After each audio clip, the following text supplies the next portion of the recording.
Welcome back to week 3 of the Extra Point. I'm Watson, this is Coty, and we're here to break down the previous week of the NFL, talk about next week, and bring you some news about the league in general.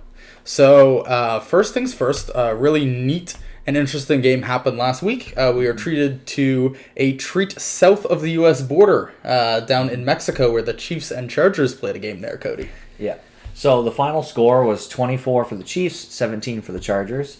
But my biggest takeaway from this game is, yes, Phillip Rivers threw 4 picks, but the Chiefs, in my mind, should not have won that game. No. Rivers threw 4 picks. They had 3 fumbles lost, the Chargers did. The Chiefs had 1 fumble loss, and Mahomes threw a pick. So when you only win by a score, but you're +5 on the turnovers, you didn't use those turnovers effectively. No, you really didn't. And in my mind, without those turnovers, the Chargers beat you, and you're supposed to be this scary team in the AFC. If you play like that, you don't stand a chance in the playoffs. Well, I mean, it came down the fact of, the whole game to the last play of the game when that too. Rivers got picked off on the goal line. I mean, you bar that and all of a sudden the game goes to overtime, right? Mm-hmm. So I totally agree with you. I think it was a poor showing, and, you can make the argument that the turf was bad, but then the turf was bad for both teams. True. So that doesn't necessarily give the Chargers any particular advantage. Mm-hmm. Just looking here at punts, for example. Kansas City punted the ball 6 times to Chargers 3. So they punted the ball twice as much and had all those turnovers. Mahomes didn't play great stat-wise, but he didn't play horribly. Very pedestrian game. Very pedestrian. Yeah, and it's just... I guess I expected more from the Chiefs, and I didn't see it. When you have the Patriots and you have the Ravens in the AFC, the Chargers and the Chiefs, at the beginning of the season for sure, were supposed to be those other scary teams. But from this game, they both just proved that it's down to the Ravens and the Patriots in the AFC, in my opinion. Yeah, well, for sure if Tyreek Hill is not involved. And I think Tyreek Hill proved that when he's out, or his presence or lack thereof proved in this game, that he's such an integral part of this offense. He went down with an injury as well. Running back Damian Williams went down with an injury. And when they had to rely on LaShawn McCoy and their passing game was down to a few highly boom or bust wide receivers, and Sammy Watkins and McCole Hardman, all of a sudden now the offense looks a lot less threatening. Yeah, and it just kind of shows because a couple weeks ago when Mahomes was hurt, their offense was struggling. And then Tyreek goes out. The running back goes out. I know for most teams you can kind of argue if your number 1 wide receiver and your number 1 running back go out, your offense will be different. But if Patrick Mahomes is supposed to be that next generational quarterback, I think, again, just back to the turnovers, I think when you have significantly more turnovers and you only win by a score, that doesn't matter. Without Pat Mahomes, they were weak. Now without Tyreek Hill, they're weak.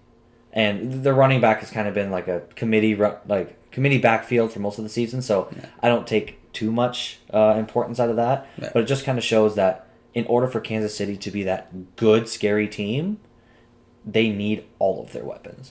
Yeah, I totally agree. And I mean, there were a couple of external factors to this game. One being the turf, and the other one being the fact that they were playing at such a high altitude. Yeah. So obviously, yes, they had lost the turnover battle. Yes, they looked pretty bad with a few people out of the lineup.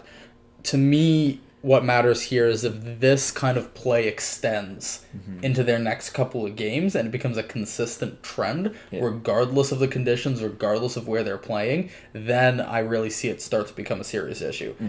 So I agree with you totally about the problems that the Chiefs faced in this game.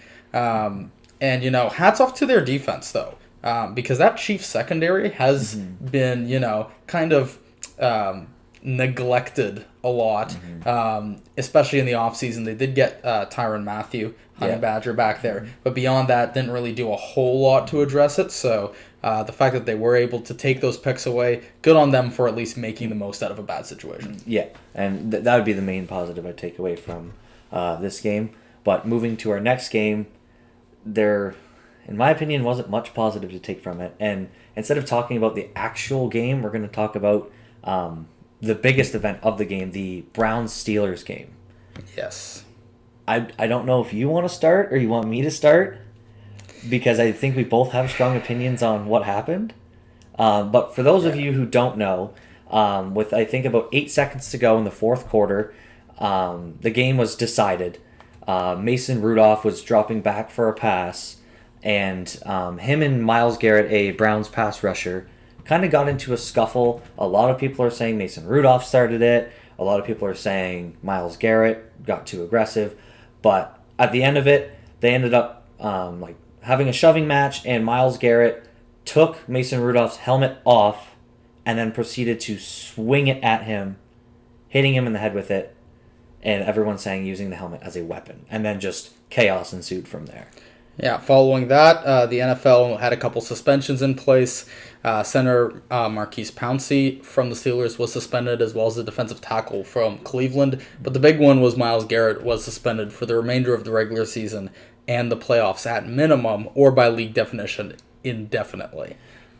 I don't think we have to worry about the playoffs with the Browns. But I completely agree with the decision on Myles Garrett. I agree on the decision with Mike Pouncey as well. So Mike Pouncey, once Garrett did that, was just throwing punches, kicking him when he was on the ground. Yes, I understand you're standing up for your teammate, but Mason Rudolph, the guy who just got crushed in the head, kept his composure completely. Pouncey could have done that a little bit. You've seen guys throw punches and get a game or two before, but you're beating a man while he's down at the bottom of a dog pile. I don't like what Pouncey did. I understand you're standing up for your teammate. Yeah. But Myles Garrett, to talk about his issues, that is completely uncalled for. I did see a bit from Pat McAfee, and I completely agree with him. He said that what Myles Garrett did took away from the integrity of the game. Absolutely. So the integrity of the game is kind of what people who don't watch football think of football. That's why it's a good sport, or that's why it's a bad sport. Yeah. Because you see blown calls. It doesn't really affect the integrity of the game. It affects the outcomes of games for football fans. But from the outside looking in, football's still football. Yeah. But after what Myles Garrett did, that changed the entire game.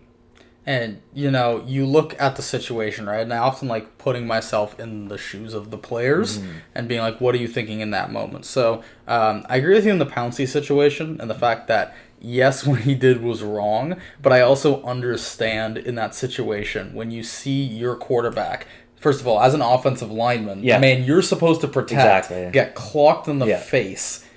Obviously, you're going to go after the guy. So I think that was one of those situations where Pouncey felt like, and I'm not going to justify that he had to do it, because I don't think he had to. But in Pouncey's mind, he had to do it. He knew what the consequences were. And were willing to accept. And that's how it went. In Garrett's case, and again, there's been a few reports that have come out today about some of the stuff that might have been said in the exchange between Rudolph and Garrett as they were beginning to brawl, and Garrett's appealing the suspension, saying perhaps that there may have been a racial slur used, of which of which Mason Rudolph is vehemently denying. Regardless of any of that, you can punch the dude, you can jostle with each other, you're sitting there with protective equipment on, there are mini brawls going on all the time, that is fine. You go as far as to say you rip the helmet off the guy. That's a bit much, right? We've seen it happen once or twice in the past. I can't remember who it was exactly, but there was a cornerback wide receiver jostle. I believed it involved T.Y. Hilton.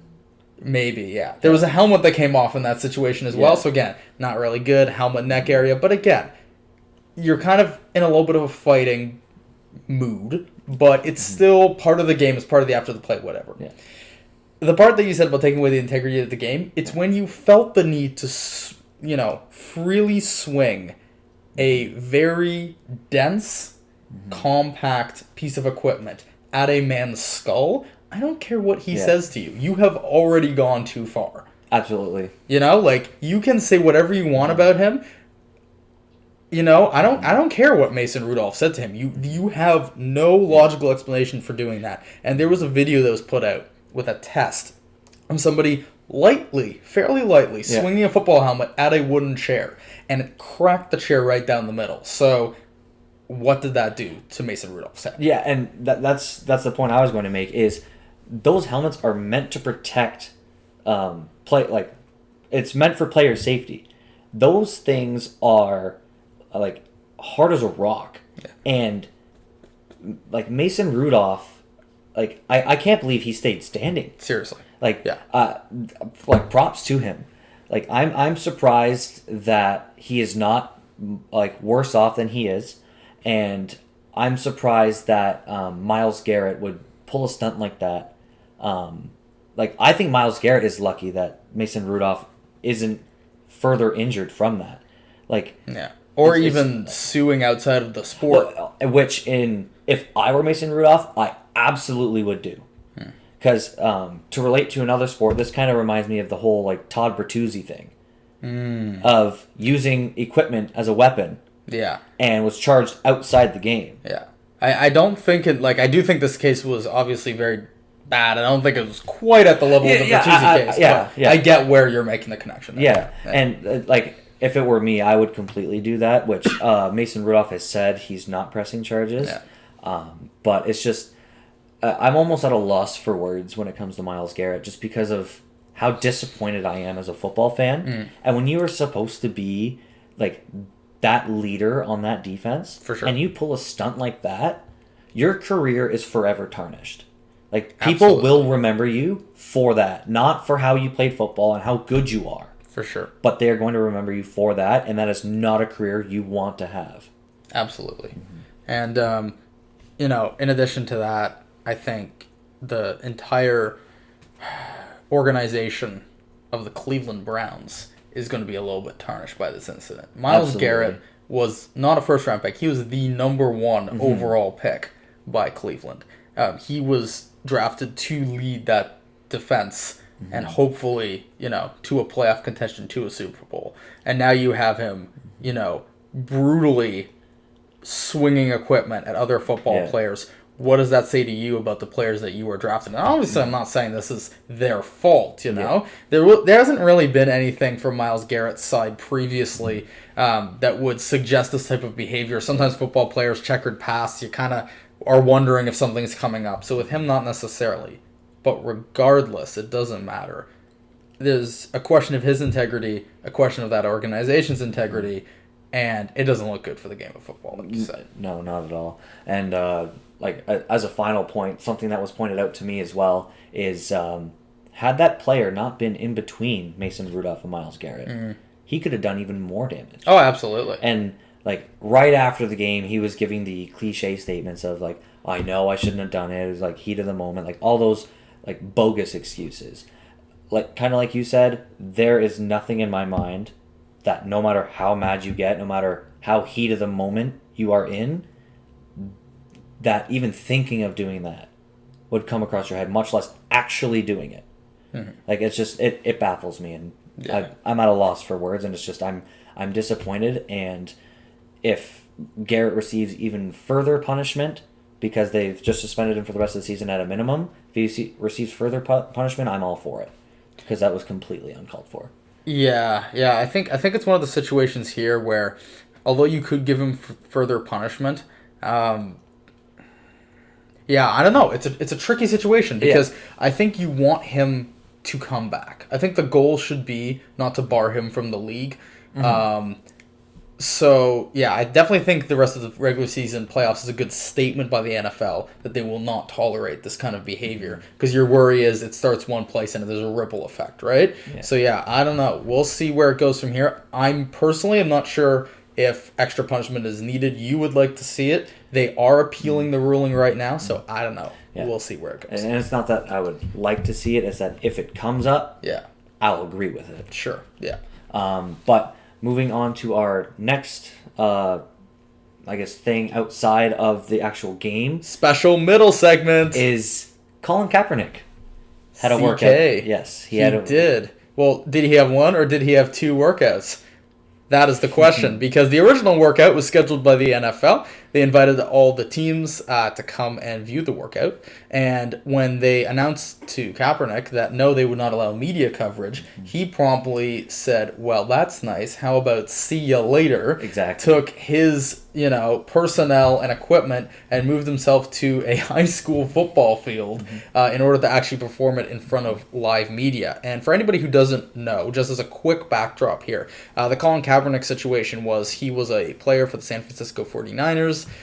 He knelt during the U.S. national anthem in protest to racist violence in the States. And as a result, well, I shouldn't say that, not as a result, but he eventually his contract ran out with San Francisco and he was not signed by any other NFL team. And there is the common conspiracy theory that the reason is he is being blackballed by the teams for kneeling at the anthem. So that's a quick background there. And your thoughts on the actual workout, Cody?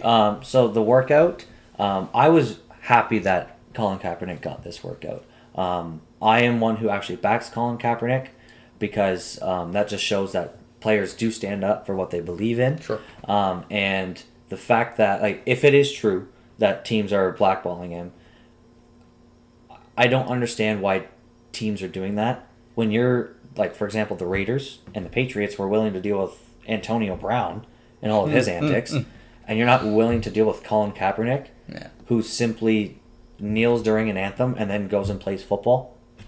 Like, he doesn't have any other drama outside of the field like Antonio Brown did. But two teams this season were willing to deal with Antonio Brown. So that I don't understand. But the workout, from the bits and pieces I did see, he looked good. And as he said, he's been, I think the quote was, he's been ready for 3 years. He's been denied for 3 years. If Colin Kaepernick does come back to the NFL, I will be very happy to see it, because there are a number of quarterbacks I've seen over the past 3 years far worse than Kaepernick start games for an NFL team. Absolutely. And I think, regardless of your opinion about, his anthem behavior. Sure. The fact of the matter is there are so many absolutely atrocious quarterbacks who are currently backups on teams. And could Kaepernick be a starter right now? Sure. Would he be, top half of the starters in the league? I don't know. Could he be better than 100? Well, okay, I should take that back. 90% of the backups in this league. We have seen some good backups. Some very good backups, yeah. So 90% of the backups in this league, most likely. I think his whole mobility play style, where he's a bit of a scrambler, he's a bit of an improviser, that always helps. He seems in great physical shape. There's some accuracy issue on deep balls and stuff like that. But, there is no reason for an NFL team not to sign him right now unless he was actually being blackballed by the league. And again, I'm not sure if this is something that the league owners have amongst themselves. I'm not sure if this is pressure coming from, I don't know, the POTUS or somewhere up there in the, U.S. Offices of such and such, but there is no reason why Colin Kaepernick should not be a player in this league right now. And it's just really interesting. I want to see what the conclusion is here. So something that I actually saw come up and I didn't think of before was that this workout for Kaepernick was nothing but a Trojan horse. In the fact that if a team wanted to work out Colin Kaepernick, they would have done so already. So the fact that they set up this workout for teams to attend was just kind of save face of, like, you did a workout for all these teams, no one was interested kind of thing. To kind of say, like, this is why you're not on a team. So it's kind of like a big setup. And further in the article that I was reading, it said that there was a waiver for Kaepernick to sign. Okay. And it had different language in there. And Kaepernick's lawyers picked it apart, didn't agree with it, changed it, and said, we're willing to kind of sign this. And because it didn't have exactly what the NFL wanted, they didn't sign it. Nothing was ever signed. So I'm proud of Kaepernick and his team for sticking to their guns and doing what they believe is right. But that just kind of shows that, the NFL's trying to, according to this article, is trying to like put everything in place to kind of show no one was interested in Kaepernick. We gave him a chance. We gave him a workout. We did all we could. Kind of excuses. Sure. Let me throw a little bit of a devil's advocate curveball in there, and something that I was just thinking about as we were talking here. Yeah. You were mentioning how if a team wanted to work out Kaepernick before, they could have, which I totally agree with.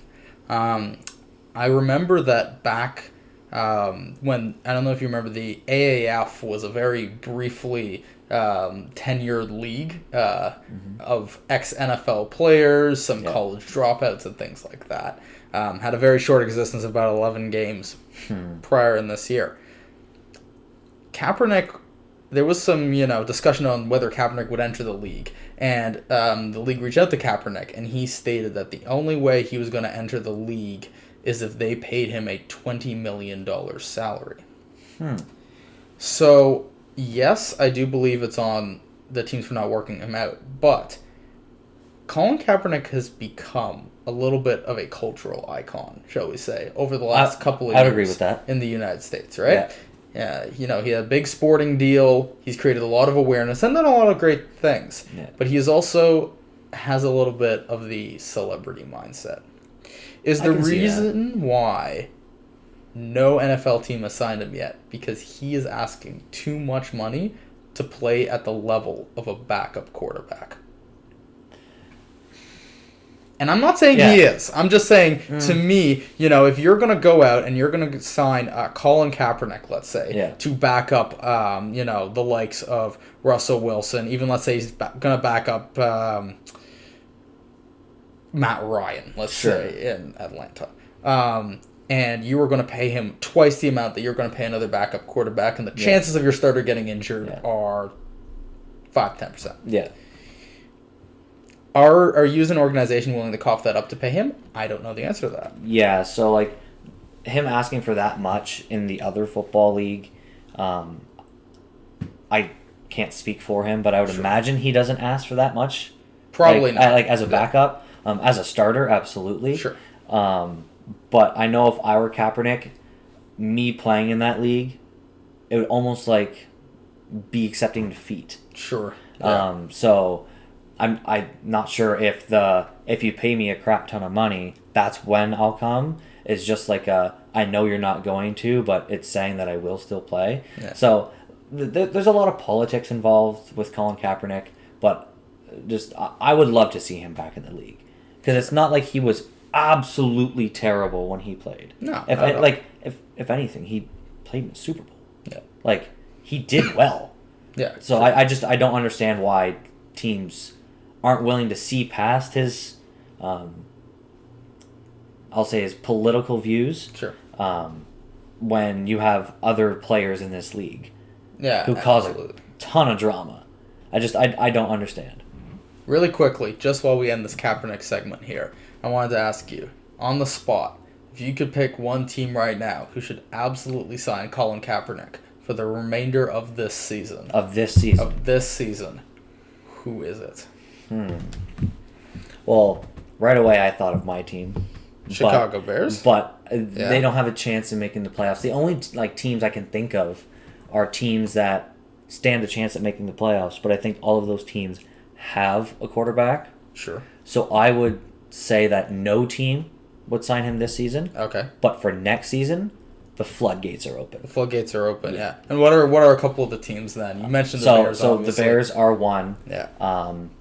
I don't think the Dolphins, because they, to my knowledge, plan on drafting one.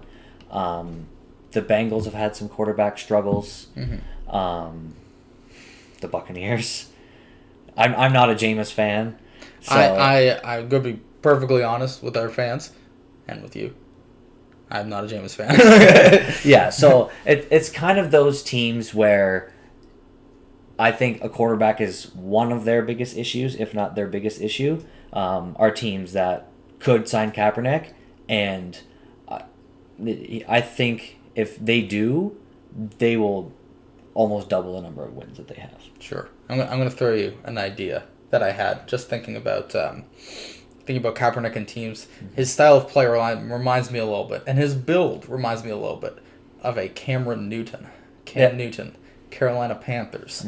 Carolina Panthers did sign Eric Reed, who was another very big Kaepernick supporter. Yep. And everyone thought that he was also being blackballed. They took a chance. He's playing great safety work for them right now. And you know what? Kyle Allen, I still have a lot of questions for. If Kyle Allen finishes this season continuing to throw 4 interceptions a game against teams like the Atlanta Falcons, I could see them giving Kaepernick a shot in a Cam Newton-style offense. Big body, pretty good mobility, decent arm strength. Yeah. I would love to see it, but I don't think we will in Carolina. Only because the fact that they're thinking of trading Cam Newton anyways. Sure. Because they're going to stick with Kyle Allen.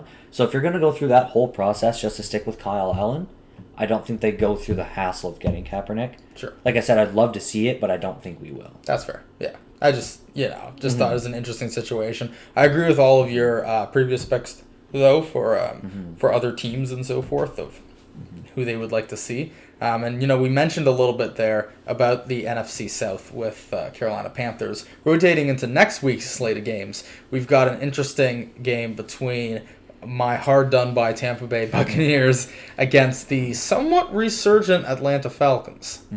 So I personally am taking the Buccaneers in this one. I know it sounds shaky, but the Falcons have not played very well this season. Both teams are 3-7. Looking at their offense, Tampa Bay's much better in every category, pretty much with the exception of third down percentage, and their defenses are kind of even. They're up in some categories, down in others. At the bottom of the league. Yes, at the bottom of the league. But the Falcons, with the exception of them, I think it was the Saints they beat. I'm just looking it up here. They also did very well against the Panthers. Yeah, last Saints week. and Panthers back-to-back weeks wins. Yeah. So otherwise, they beat Philly by 4 points back in September. Then they've had straight losses, and then they've had 2 healthy wins against both New Orleans and Carolina away from home. I don't think that this is sustainable. For most of the season, it was we're not seeing who the Falcons really are. I think we were. I don't think that they're that good. Matt Ryan is a good quarterback. Julio Jones is great. But I just don't see a strong team there. And we saw Tampa Bay compete against LA, go all the way to overtime and win. Sure. We've seen some solid performances from Tampa Bay in these past couple weeks, and I think that if Tampa Bay has even a decent game, that they'll take it over the Falcons. Yeah, so surprising, but I actually don't have a lot of belief in my own team. I say tank, get that high pick, get yourself a better quarterback. Maybe it's this draft, maybe it's the next one, I don't know. But in regards to this game in particular against Atlanta, I will agree with you. I don't think Atlanta's success is sustainable, but I am going to say I think it's sustainable here. And trust me, if everything works right, Tampa Bay should win this game. But they also should have won several previous games. And it's part of the reason why I'm taking them. Yeah, so this is the reason why I'm very skeptical is that Atlanta preys on all of Tampa's weaknesses, and Tampa Bay's strengths do not line up very well against this Falcons team. First of all, Tampa Bay is one of the best teams in the league against the run. Congratulations, the Falcons basically have no running game. The Falcons are solely reliant to the air, of which Tampa is extremely weak. And when you've got Julio Jones, Calvin Ridley, and they've got a new kid named Gage back there as well, who's very good, I could see them preying on Tampa Bay's secondary. Their defense is very opportunistic, maybe not good, but opportunistic. They got 4 picks last week, and Jameis leads the league in interceptions. So we'll see. I don't know. Another game I wanted to chat about here, though, really quick, is Dallas, New England. I think this is a very good game, and the reason... I hope it is. It's just set up to be a classic. There's a couple of interesting factors here. First of all, we're in Gillette Stadium. Get your razors out, boys. And we're starting to get a little chilly out there. Dallas plays down there in a dome, so for them going outdoors is not exactly playing to their strengths. Dallas has done a very weird thing this year where they've started passing the football extremely well. Myles Gallup, Randall Cobb have came in to help out Amari Cooper in wide receiver core. So going up against a New England secondary that is, I believe, just check here, second in the league in passing yards allowed per game. That should be a fantastic matchup. Yeah. And New England on the other side has really struggled offensively. So how are they going to do against a really stout Dallas defense? Yeah, so I kind of look at last week when the Patriots played the Eagles. There was a point in the second half where between the two teams there was 10 straight punts. That's just disgusting. So for me, it's not a matter of does New England's defense show up, because I think that they're like against Dallas, you're going to allow some points, and because they have both a passing and a running game, they'll be able to not turn the ball over as much. But if the Patriots' offense can't generate anything against a decent defense that Dallas has, I think this is a tough game for New England. Yeah, for sure. And I mean, if you're going to beat New England, the one way to beat New England is through running the football. They're much weaker against the run than they are against the pass. For sure. And New England's loss, which happened a couple of weeks ago to Baltimore, was basically because Baltimore just ran them into the ground. So when you have a running back like Zeke, eat all day, if you want to abandon script for this game as Dallas and just pound the rock directly at them, keep Brady off the field. Because, again, it doesn't matter if their offense is good or not. Tom Brady is always a threat to score. But if you can keep him off the field, waste time, and just slowly wear down that New England front seven, it's going to be a close game. Like, I think so, too. Yeah, I really don't think either team's going to run away with this at all. And I do think for New England, if they're ever going to make a statement where they have to bring their offense back and start to make things work, it has to be this game. Absolutely. And from a betting standpoint, because I don't know what's going to happen, I am completely avoiding this. I'm not, Buyer beware. I'm not betting anything in this game because who knows? Dallas could Dallas, but they could also be absolutely unreal. Yeah. If the Patriots play the same way against Dallas as they did against Philadelphia, I think Dallas takes this game. Yeah. But if the Patriots offense plays like we know Tom Brady and company can, then the Patriots easily take this game. So for me, I'm still tossing it around in my brain, and I can't pick a winner. Yeah, for me, I think the way the Patriots win this game is that their receiver acquisitions show up. Yeah. And, draft pick N'Keal Harry, I'm not sure at this point in time if he's going to play. I believe he is cleared to play. Yeah, I think he was playing last week. Okay, yeah, so he should be there. And then obviously the trade for Mohamed Sanu. You have to help Edelman out. The poor guy can't do it by himself. So if New England is going to win this game, it's going to be because their investment in the receiving core finally paid off, because the defense can't just carry the whole load for them. I agree. Yeah, it should be really interesting. There's a lot of games this week. These were the two that we picked, but there are definitely a couple of additional games. You were interested in the Seahawks-Eagles game. Yeah, so just really quickly, the Seahawks are unfavored against the Eagles. We've talked about the Seahawks and Russell Wilson before. When I see a team who I think, no doubt in my mind, is going to win, unfavored, I'm going to take that bet every day. So I'm taking the Seattle Seahawks this week. I don't see how they beat the other side. I really don't. And if Jordan Howard continues not to play for the Eagles, that really limits their rushing attack, so they're kind of one-dimensional in offense. Yeah. Other games that are kind of interesting this week, we've got the Packers-49ers coming up. That should be a huge clash. We have a lot of great history in that matchup, so hopefully that's a good Sunday nighter. And as well, we just mentioned the Panthers before. It's going to be a divisional matchup between the Panthers and the Saints. So, can the Panthers figure it out and get back on the winning trail, or will the Saints start to lock down the division? Yeah, and that's another game I'm throwing around in my head is I really don't know what's going to happen because the Panthers did not play well last week. But if they play like they were earlier in the season, sure, I see them beating the Saints.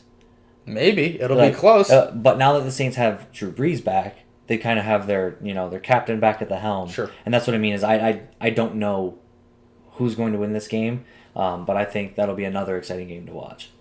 Absolutely. So this week should be very entertaining. We hope you enjoyed this segment and our little Kaepernick shenanigans in the middle. We're hoping to do more segments like that, talking about the state of the NFL or special subjects every week. Thank you, everyone, for tuning in, and we hope you enjoy another great weekend of NFL football.